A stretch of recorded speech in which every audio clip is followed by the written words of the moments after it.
साल भी मोरो शहर में या हुसैन अलैहिस्सलाम जूं सदाऊं बुलंद आहिनि। बिस्मिल्लाहिर्रहमानिर्रहीम।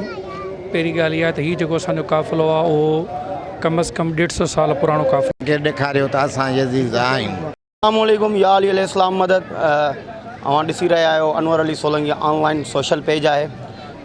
जीअं त नाज़रीन अॼु 9 मुहर्रमुल हराम जो ॾींहुं आहे ऐं 10 मुहर्रमुल हराम जी जेको आहे सो राति आहे। अॼु जी राति इमाम हुसैन अलैहिस्सलाम नवासे रसूल अॼोकी राति जो महिमान आहे। सुभाणे 10 मुहर्रमुल हराम जे मौक़े ते जेको आहे इमाम हुसैन अलैहिस्सलाम खे लाज़वाल क़ुर्बानियूं पेश करणियूं पवनि थियूं।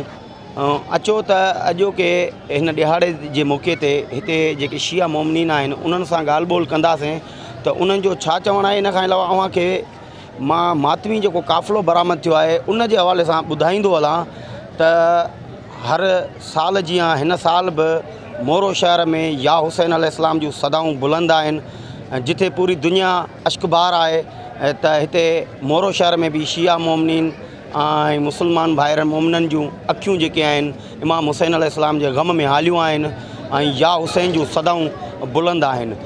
अॼु मरकज़ी इमाम बारगाह मोरो मां बदस्तूर हस्बे रिवायत क़दीमी काफ़िलो जेको आहे सो बरामद थी चुको आहे, जेको शहज़ादे अली असगर जे झूलन ज़ुलजना अलम अब्बास ते मुश्तमिल आहे। मातमी काफ़िलो पंहिंजे क़दीमी रूटनि रोडनि रस्तनि ऐं मुख़्तलिफ़ पिड़नि खां थींदो हिन वक़्तु मेन दादू रोड ते पहुतो आहे। हितां खां पोइ जेको आहे हीउ मातमी काफ़िलो पीर शाह बुखारी जी दरगाह वटि पहुचंदो, जिथे निमाज़ मग़रिबिन ऐं निमाज़ इशा अदा कई वेंदी। उनखां पोइ इहो काफ़िलो हुसैनी मेन शाही बाज़ार चौंक ते पहुचंदो, जिते मजलिस अज़ा बर्पा कई वेंदी ऐं पोइ वापसि पंहिंजी मंज़िल ॾांहुं रवां इमाम बारगाह हुसैनी ॾांहुं पहुचंदो, जिथे मोमिनीन खे नहर करायो वेंदो। इन सॼी सूरत हाल जे हवाले सां अचो त हिते ॻाल्हि ॿोल करियूं था शिया मोमिनीन अॻुवाणनि सां ऐं सिक्योरिटी जा इंतज़ामात कीअं आहिनि, पुलिस ऑफिसर बि हिते मौजूदु आहिनि। अचो त हिन सां ॻाल्हि ॿोल करियूं था त उन्हनि जो छा चवणु आहे।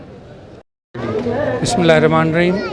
पहिरीं ॻाल्हि इहा त हीउ जेको असांजो काफ़िलो आहे उहो कम अज़ कम 150 साल पुराणो काफ़िलो आहे, जेको असां त छा असांजा ॿार ॾाढनि खां शुरू थियल आहे। ॿियो सिक्योरिटी जे हवाले सां अल्हम्दुलिल्लाह तमामु घणी कोऑपरेशन आहे असांजा डिस्ट्रिक्ट एडमिनिस्ट्रेशन, सिटी एडमिनिस्ट्रेशन, वापडा, स्काउट्स, म्यूनिसिपल ऐं हिते अहिड़े क़िस्म जो को बि तासुब न आहे। हिते असां सभु शिया सुनी हिकु प्लेटफॉर्म ते हूंदा आहियूं। अलाह जे फज़लो करम।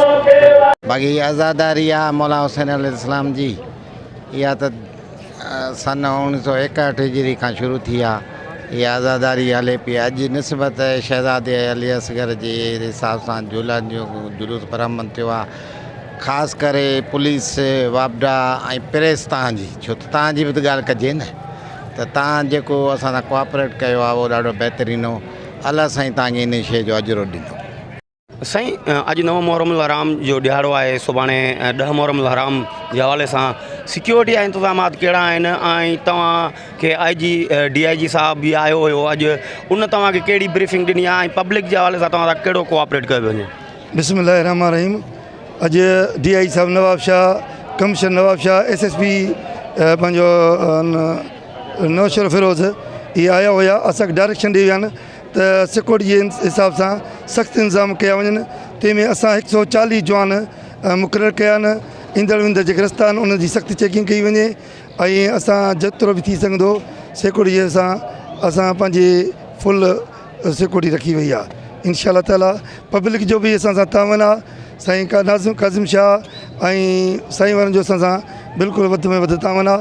असां पंहिंजे हिसाब सां वधि में वधि सिक्योरिटी जो हिसाब रखियो आहे। अॼु जेको 9 मुहर्रमुल हराम जे सिलसिले में असांजो फुल प्रूफ इंतज़ाम थियल आहिनि। जंहिंमें तक़रीबन असांजा 140 जे लॻभॻि जवान लॻल आहिनि, जेके हर जेको आहे ईंदड़ वेंदड़ एंट्री पॉइंटनि ते हर मोमिनीन खे ख़वा आम माण्हुनि खे जेको आहे चेक करे पोइ हिन मातम में शामिलु थियण जी इजाज़त ॾियनि था। इन जे हवाला इंतज़ाम जेका हितां जी आहे उहा बि असां भरपूर ताउन में आहे। असांखे उमेदु आहे त इन ई सिलसिले में जेको असां बाक़ी आशूरा जो हिकिड़ो ॾींहुं 10 मुहर्रम ताईं ख़ैर ख़ूबी सां असां गुज़री वेंदो। जी।